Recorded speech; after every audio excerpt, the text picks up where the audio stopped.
Is mise Lucy Ní Dhuiginn, búthúir mór alíne 2017. Beidh spríogainn ag fálam technící agus scileanna na alíne.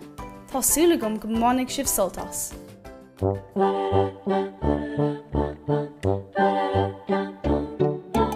Sa ceacht seo, taispeánann mé daobh chuna scóthú ceart a dhéanamh ar Saothar Neamhbheo, I bhfad níos éasca ná mar cheaptar.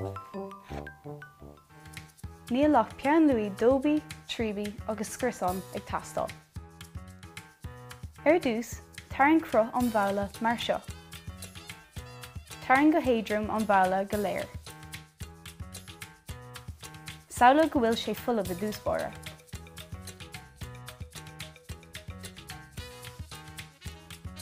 Ansin is féidir na torthaí a chur isteach ann.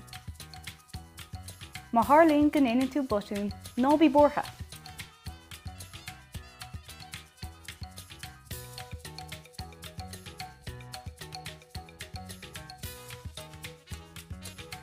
Agus nó déon darmid go bhfuil stíl éagsúil ag gach aine.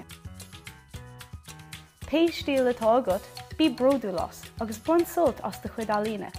Cuirdigh ar Google íomhána de Saothar Neamhbheo Picasso agus Cézanne chun compráid a dhéanamh atartha.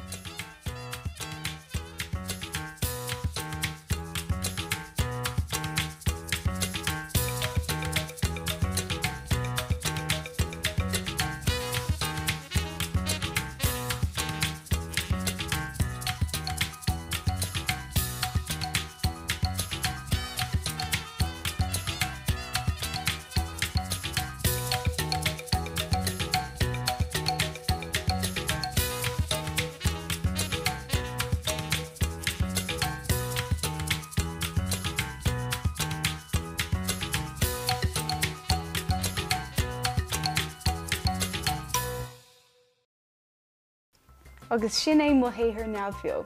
Céir dí ceapann sibh? Is féidir fráma a chur ar de cheann féin agus é a thabhairt mar bhrontanis. Bígí le an chéad ó eile, mar is SpongeBob a bheith á dhéanamh agam.